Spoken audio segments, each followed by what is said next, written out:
نبوت کے بعد مقام ہے صحابیت کا۔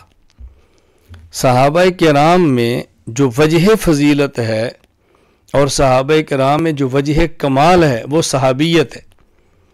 یعنی جس طرح نبوت کمال علمی کا نام ہے، صحابیت یہ فضیلت صحابیت کا نام ہے۔ یعنی اگر کسی شخص کو ایمان کی حالت میں نبی کی صحبت ملے اور ایمان پر خاتمہ ہو، یہی وجہ ہے جو کائنات کے تمام انسانوں سے انبیاء کے بعد فضیلت کی وجہ ہے، صحابیت۔ یعنی صحابی جو انبیاء کے بعد دوسرے لوگوں سے افضل ہے، اس کی وجہ صحابی کا علم نہیں ہے، اس کی وجہ اس کا زہد نہیں ہے، اس کی وجہ اس کا جہاد نہیں ہے، اس کی وجہ اس کی سخاوت نہیں، اس کی وجہ اس کی تلاوت قرآن نہیں، اس کی وجہ اس کے تہجد اور شب بیداری نہیں، اس کی وجہ شجاعت نہیں، اس کی وجہ صحابیت ہے۔ تو جس طرح نبوت کمال علمی ہے، تو انبیاء میں سے جس نبی کے پاس علم زیادہ اتنا ہی وہ نبی دوسرے انبیاء سے افضل۔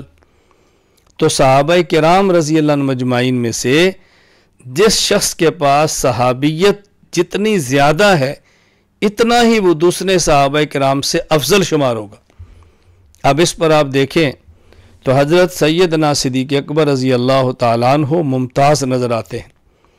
ابو بکر صدیق رضی اللہ تعالیٰ عنہ کو جو شرف صحابیت، جو طول صحبت نبوت ملی ہے، اس کی مثال 1,44,000 کم و بیش صحابہ کرام رضی اللہ عنہ مجمعین میں نہیں ہے۔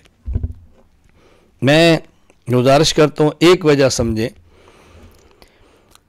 صحابہ کرام میں سب سے زیادہ طویل و صحبت ابو بکر صدیق ہے، اور رسول اکرم صلی اللہ علیہ وسلم نے اعلان نبوت فرمایا تو سب سے پہلے وہ شخص جو مرد ہے، آزاد ہے اور بالغ ہے، باتیں ذہن میں رکھیں، سب سے پہلے وہ شخص جو مرد ہے، بالغ ہے اور آزاد ہے، وہ کلمہ پڑھنے والا حضرت ابو بکر صدیق رضی اللہ تعالی عنہ ہے۔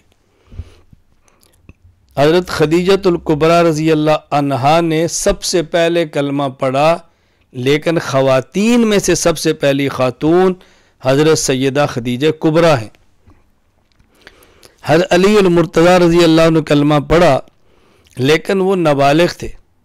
نابالغ بچوں میں سب سے پہلے جس نے کلمہ پڑھا حضرت علی المرتضیٰ ہے رضی اللہ عنہ۔ حضرت زید بن حارثہ رضی اللہ عنہ نے کلمہ پڑھا، وہ غلام ہیں۔ غلاموں میں جس شخص نے سب سے پہلے کلمہ پڑھا رسول اکرم صلی اللہ علیہ وسلم کا، وہ حضرت زید رضی اللہ تعالی عنہ ہے۔ لیکن وہ شخص جو مرد بھی ہو، بالغ بھی ہو اور آزاد بھی ہو، اور سب سے پہلے جس نے کلمہ پڑھا ہو، وہ حضرت ابو بکر صدیق رضی اللہ تعالی عنہ ہے۔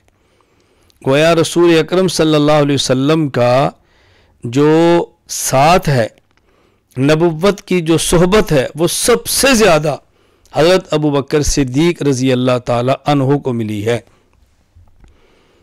23 سالہ دور نبوت کا سب سے بڑا ساتھی وہ حضرت ابو بکر صدیق رضی اللہ تعالی عنہ ہے۔ یہ معمولی اعزاز نہیں ہے، یہ معمولی اعزاز نہیں۔